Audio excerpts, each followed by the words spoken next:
The double-bladed axe came down with a sound like thunder, and the oak log split perfectly down the center in a single stroke. Thomas Garrett stepped back, breathing hard, watching the two halves fall away clean. He had just split in 1 hour what normally took 3, and every mountain man within 50 miles would soon want to know how. But the tool in his hands, the design that would change frontier survival for 2 decades, had taken him 8 months of failure, injury, and obsessive experimentation to perfect. Before we dive in, let us know where you're watching from. And if stories like this move you, hit that subscribe button because tomorrow's episode is even more unbelievable than this one.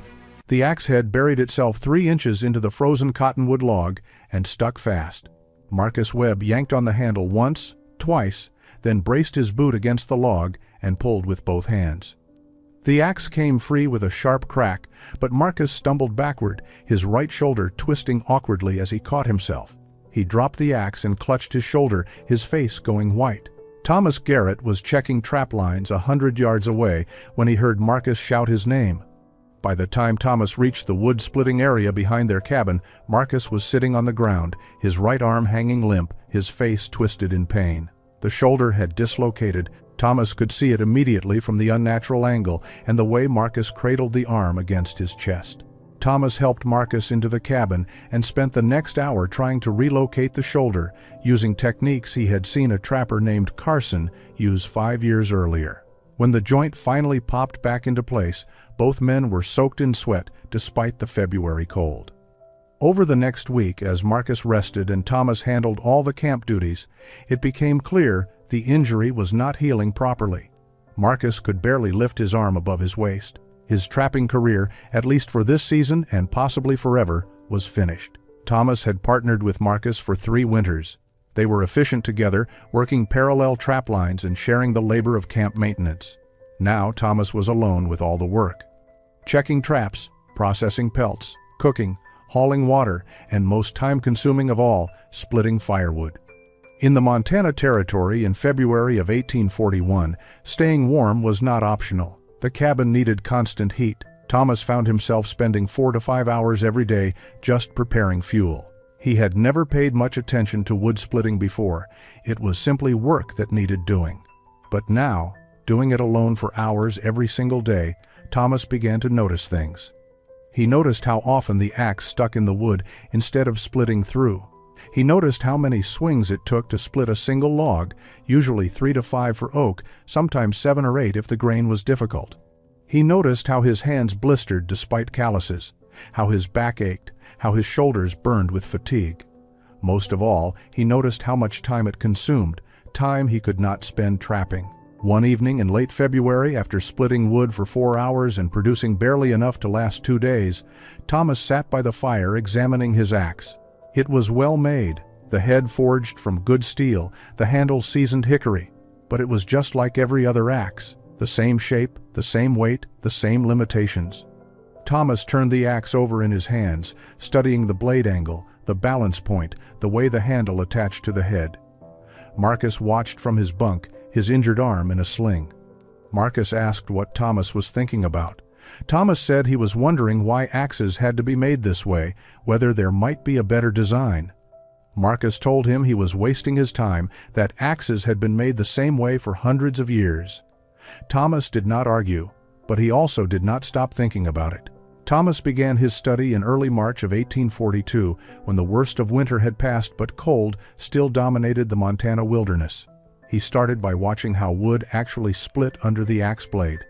He selected logs of different species, oak, pine, cottonwood, aspen, and split them slowly, paying attention to every detail.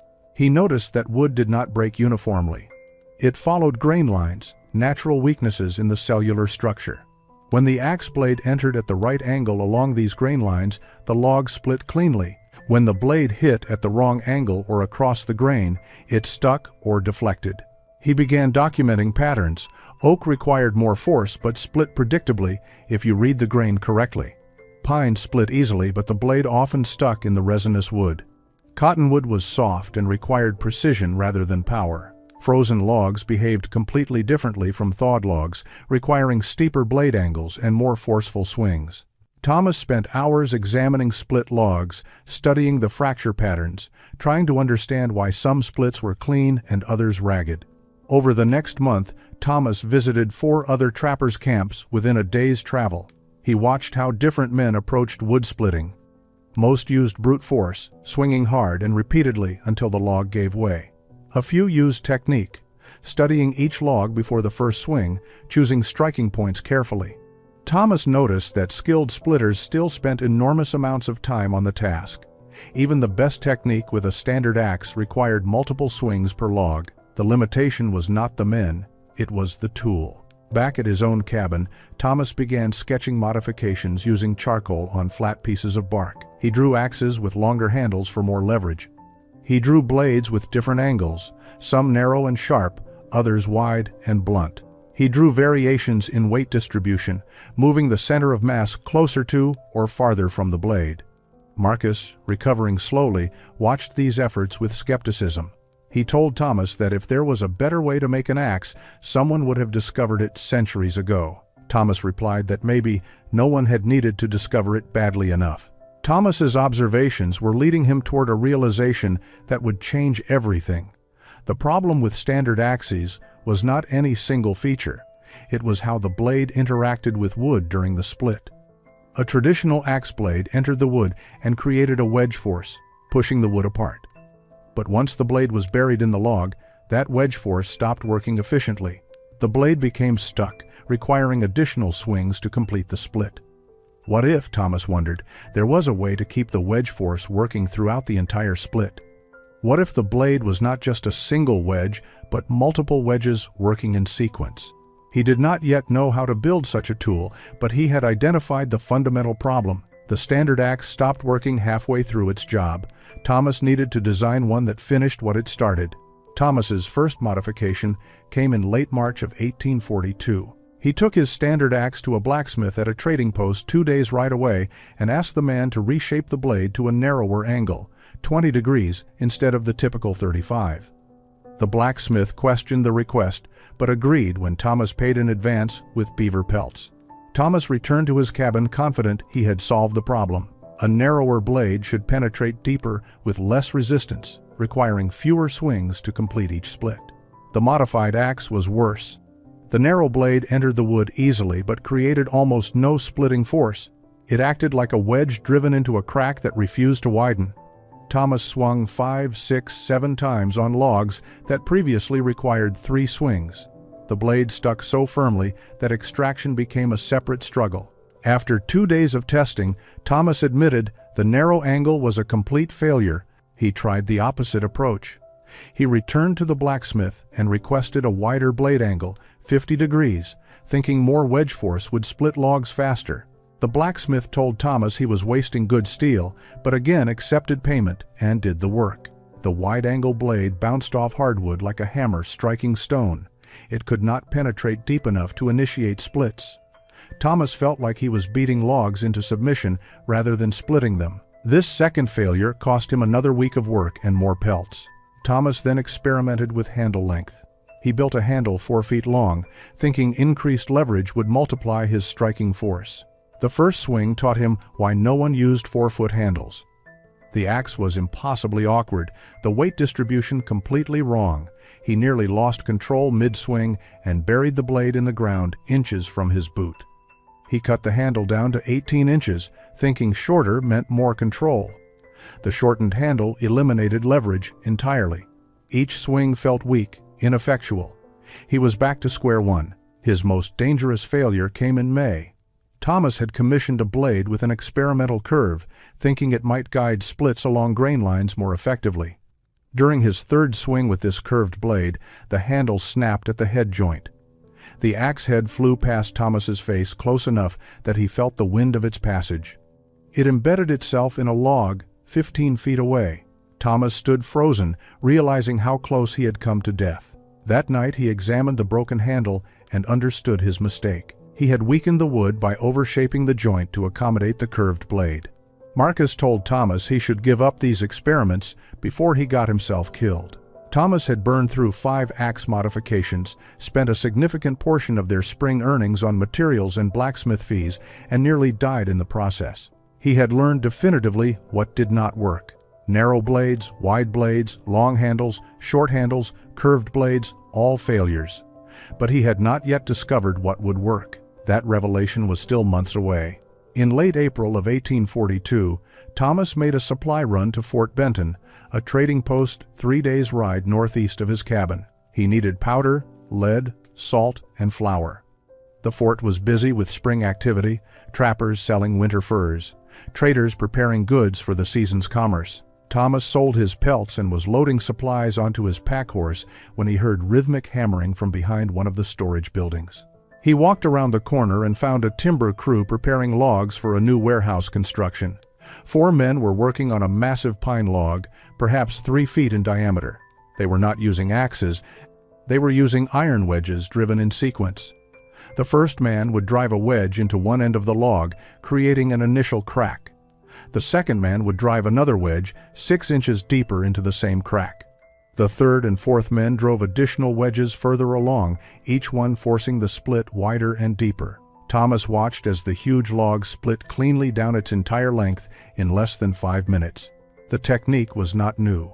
Wedges had been used for splitting since ancient times. But watching the men work in sequence, each wedge building on the work of the previous one, triggered something in Thomas's mind. The wedges did not work individually. They worked together, each one forcing the split wider until the wood's resistance collapsed completely. What if an axe could work the same way? Not one blade doing all the work, but multiple blades in sequence, each one continuing where the previous one stopped. Thomas stood watching the crew for 20 minutes, studying the angles of the wedges, the spacing between them, how each wedge was positioned to maximize the splitting force created by the wedge before it. The men noticed him staring and asked if he needed something. Thomas apologized for the distraction and returned to his supplies, but his mind was racing. He spent the 3-day ride back to his cabin thinking about nothing else. A standard axe was a single wedge. It created splitting force until it became buried in the wood, then that force stopped. But what if there was a second blade behind the first, positioned to continue forcing the split wider as the first blade penetrated? The first blade would create the initial fracture. The second blade, offset by a few inches, would widen that fracture before the wood could resist. 2 blades working in sequence, like the timber crew's wedges, but integrated into a single tool. Thomas reached his cabin on May 2nd and immediately began sketching. He drew an axe head with a primary blade and a secondary wedge blade positioned 2 inches behind it. The design looked strange, unbalanced, possibly unworkable. But the principle felt right. Marcus asked what Thomas was drawing. Thomas said he thought he finally understood what had been wrong with every previous attempt. He had been trying to perfect a single blade. What he needed was 2 blades working together. Thomas found a blacksmith named Heinrich Volker at a small trading post 30 miles south of his cabin. Volker was German, skilled, and willing to attempt unusual requests if paid properly. Thomas showed him the sketches of the double blade design. Volker studied the drawings, asked several questions about blade angles and offset positioning, then quoted a price of 6 prime beaver pelts. Thomas agreed immediately. The work would take 2 weeks. Thomas returned in mid-May to collect his first prototype. The double blade axe looked exactly as he had sketched it. A primary blade at 30 degrees, a secondary wedge blade at 45 degrees, offset by 2 inches behind the first. The total weight was 9 pounds, 2 pounds heavier than a standard axe. Thomas paid Volker and rode back to his cabin, eager to test it. The first swing nearly ended the entire experiment. The axe was terribly balanced. The secondary blade created unexpected weight distribution that made the tool want to twist in Thomas's hands mid-swing. He managed to hit the log, and the double blade did create an impressive split, but controlling the axe required enormous effort. After 20 swings, Thomas's forearms burned with fatigue from fighting the imbalanced weight. The design principle was correct. The execution was completely wrong. Thomas returned to Volker 3 days later with specific modifications. Reduce the overall weight to 7 pounds. Move the secondary blade 1 inch closer to the primary blade. Adjust the primary blade angle to 35 degrees. Volker made the changes, charging 2 more pelts. The second prototype was better, but still not right. The blades were now too close together, interfering with each other's splitting action. Thomas went back again. Over the next 6 weeks, Thomas made 5 trips to Volker's forge. Each prototype revealed new problems. The third version had correct blade spacing, but the handle attached at the wrong angle, making accurate strikes nearly impossible. The fourth version had a handle that was too thin and cracked after 50 swings. The fifth version had blades positioned correctly but weighed 8 pounds, too heavy for sustained use. Thomas was spending more time traveling to the forge than testing designs. His supply of beaver pelts was dwindling rapidly. The learning process was brutal. Thomas split hundreds of test logs, documenting every result. He measured blade angles with strings and weights, ensuring each prototype matched his specifications exactly. He discovered that blade position mattered down to fractions of an inch. Too close together, and the blades interfered with each other.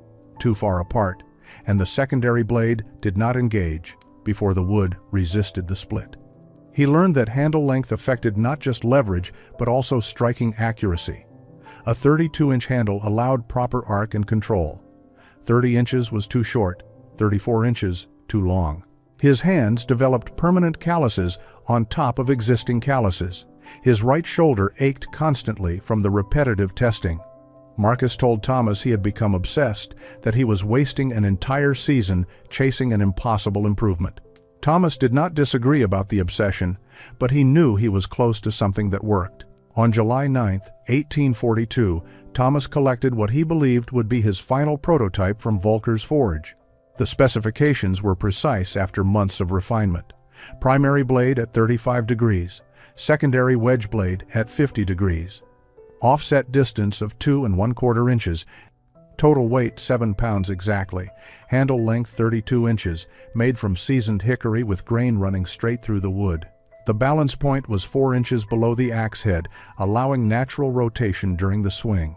Thomas returned to his cabin and selected 6 identical oak logs, each approximately 18 inches in diameter, with straight grain and no visible knots.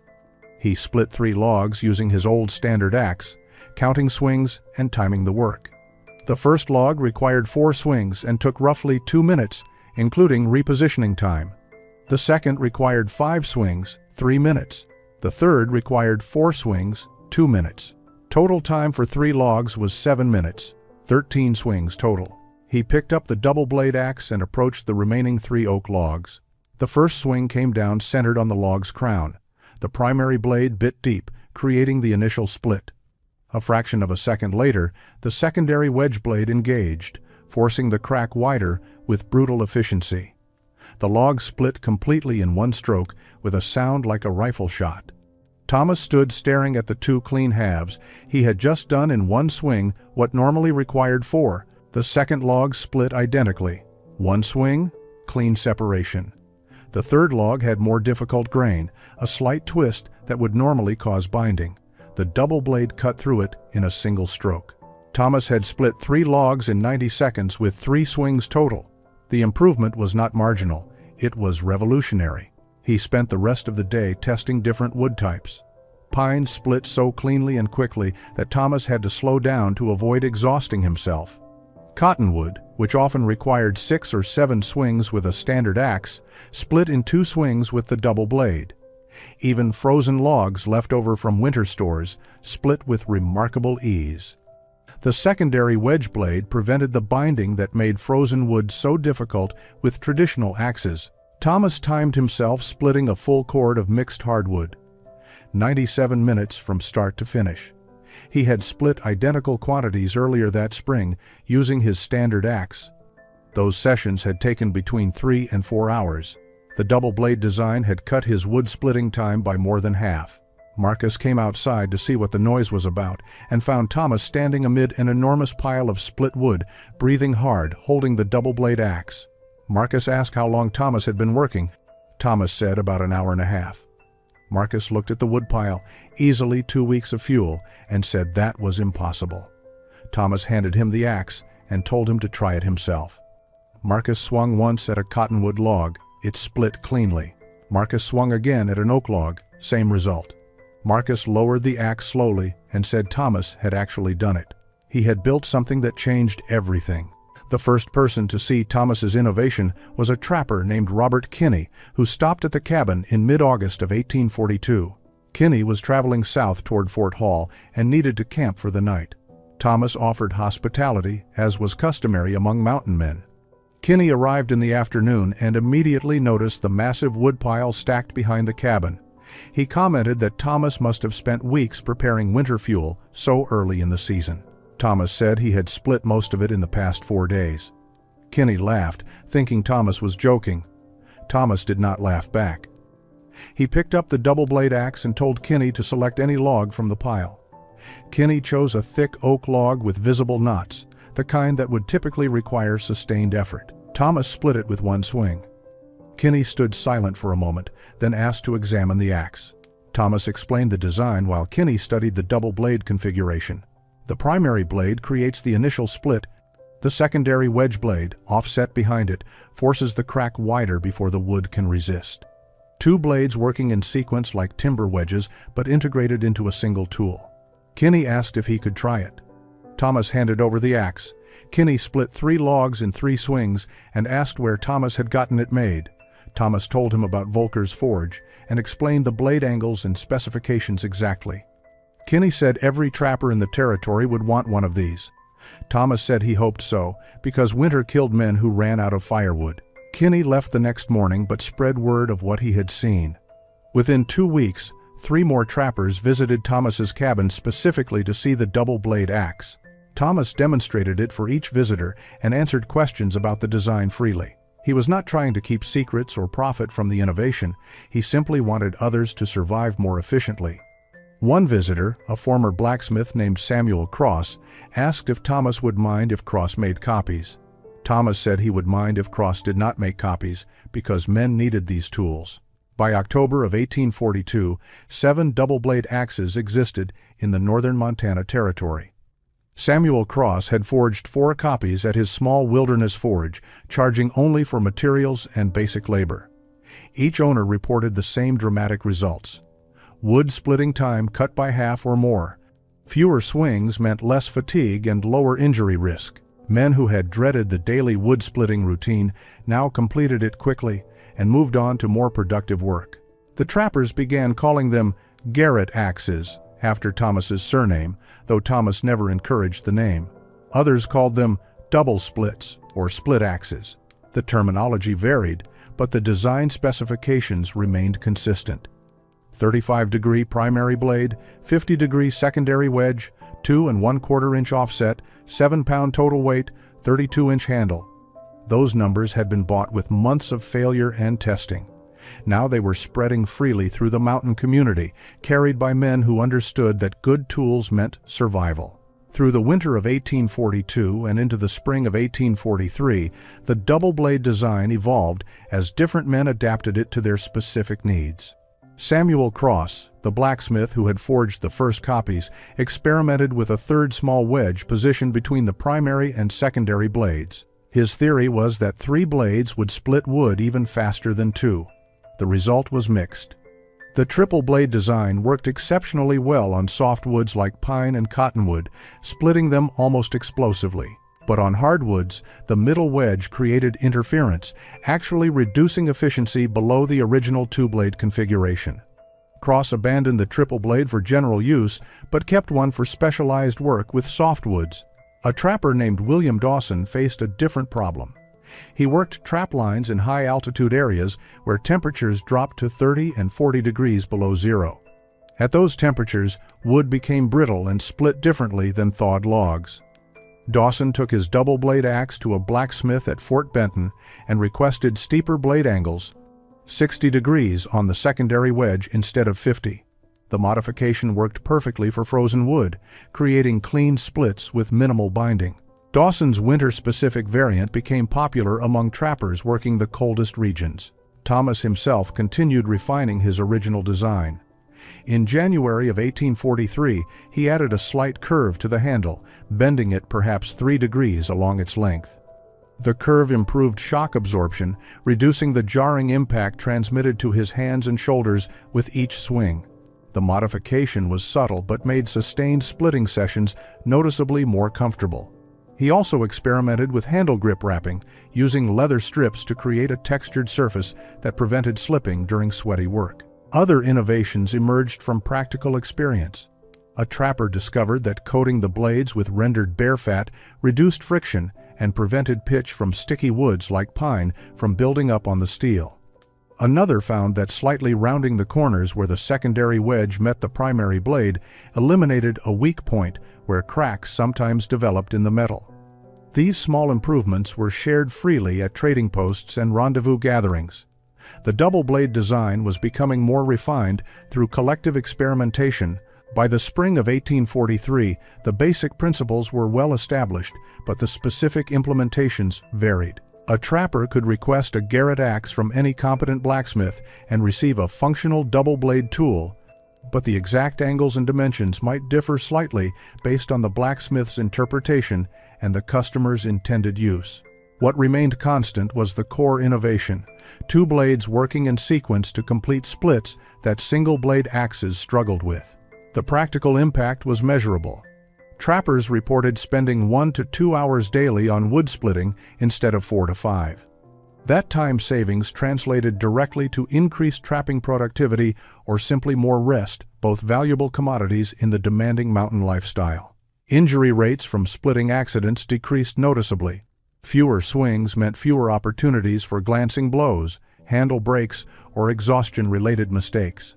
The double-blade axe had solved a problem that most men had accepted as unsolvable, and the solution was spreading across the entire northern Rocky Mountain region. Between 1843 and 1850, the double-blade axe became standard equipment among northern Rocky Mountain trappers and early settlers.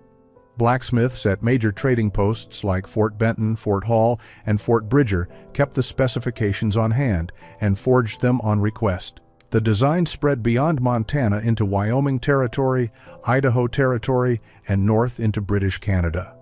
Trappers traveling the circuit carried the design with them, demonstrating it at rendezvous gatherings where hundreds of mountain men congregated each summer to sell furs and resupply.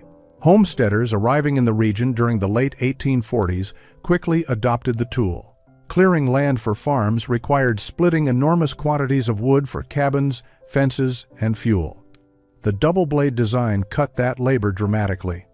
A family could clear and build in one season what previously required 2. Letters and journals from the period reference split axes or double-blade axes as essential tools, ranked alongside rifles and plows in importance. One settler's account from 1848 described splitting enough fence rails in a single week to enclose 4 acres, work that would have taken a month with traditional tools. Logging operations experimented with scaled-up versions for industrial timber work. Several camps commissioned massive double-blade axes weighing 15 to 20 pounds, thinking they could revolutionize log processing. The experiments failed. The double-blade design worked brilliantly for individual survival and homesteading, but could not compete with crosscut saws for high-volume timber production. The sweet spot remained one man, one axe, one winter's worth of firewood, or one season's worth of building materials. For that specific application, nothing was more efficient. The design's reputation spread through practical demonstration rather than formal promotion. A settler would visit a neighbor and notice how quickly the neighbor split wood. Questions would lead to examination of the tool. Specifications would be copied or commissioned from the nearest blacksmith. By 1848, it was difficult to find a homestead or trapping camp in the northern Rockies that did not have at least one double-blade axe. The tool had become ubiquitous through pure utility. Thomas continued trapping until 1848, when declining beaver populations and collapsed fur prices made the profession unsustainable. The silk hat industry in eastern markets had destroyed demand for beaver felt. Trappers across the West were abandoning the mountains, seeking new opportunities in farming, prospecting, or moving to Oregon and California. Thomas sold his remaining trapping equipment, said goodbye to Marcus, who had recovered enough to work as a ranch hand in Wyoming, and joined a wagon train heading west. He carried one possession from his trapping years, his original double-blade axe, the 7th prototype that had finally worked. The tool had split thousands of logs over 6 years of constant use. The handles had been replaced twice, but the double blade head remained sharp and functional. Thomas used it to split wood for cooking fires during the 2-month journey to Oregon Territory. Other travelers on the wagon train noticed the unusual axe and asked about it. Thomas explained the design as he had explained it dozens of times before, freely sharing the specifications that had changed his life and the lives of countless others across the frontier. Thomas Garrett settled on 80 acres in the Willamette Valley in Oregon Territory in the autumn of 1848. He built a cabin using his double-blade axe to split every board and timber. He cleared fields, planted crops, and gradually transformed from mountain man to farmer. In 1850, he married a widow named Catherine, who had lost her husband during the wagon train journey west. They had 2 daughters over the next 4 years. Thomas's life became ordinary, domestic, far removed from the wilderness that had nearly killed him and the innovation that had saved him. The double-blade axe hung in his barn alongside other tools. His daughters grew up watching their father split firewood with effortless efficiency, but never understood that the axe was unusual. To them, it was simply the tool their father used. Thomas rarely spoke about his trapping years. The past was the past. He focused on crops, livestock, and providing for his family. Meanwhile, across the frontier, the tool that bore his name was slowly becoming obsolete. The 1850s brought rapid industrialization to the American West. Sawmills powered by water and later steam could process logs far faster than any hand tool. Communities grew large enough that firewood became a commercial product rather than something each family prepared individually. Young men growing up in established towns never learned to split wood by hand because they simply purchased it, cut, and delivered. By the 1860s, few blacksmiths still forged double-blade axes. The demand had evaporated as frontier conditions gave way to settlement and infrastructure.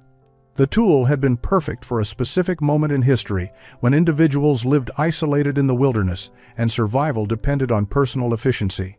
That moment was passing. The double-blade design, so revolutionary 2 decades earlier, became a curiosity mentioned occasionally by old trappers telling stories that younger generations found difficult to believe. Thomas Garrett died on March 14, 1873, at age 64. A stroke took him quickly while he worked in his barn. His obituary in the Oregon City newspaper noted that he had been a trapper in the Rocky Mountains during the 1840s before settling in the Willamette Valley. It mentioned his wife, daughters, and grandchildren. It said nothing about an axe that had changed frontier survival for thousands of people across 2 decades and hundreds of thousands of square miles. His double-blade axe passed to his oldest daughter, who kept it for sentimental reasons but never used it. When she died in 1903, the axe ended up in a barn belonging to her son, who did not know what made it special. It hung on a wall alongside other old tools, its purpose and history forgotten. Similar axes gathered dust in barns, sheds, and attics across the Mountain West. Their owners, if they thought about them at all, assumed they were crude frontier blacksmith experiments, interesting but obsolete. The innovation that had saved countless hours of labor and enabled survival in one of Earth's harshest environments became invisible. Thomas Garrett's obsessive solution to an impossible problem had worked perfectly, spread organically, and then vanished from memory as completely as if it had never existed. Progress had made his genius unnecessary, and history forgot to write down what he had achieved before it disappeared.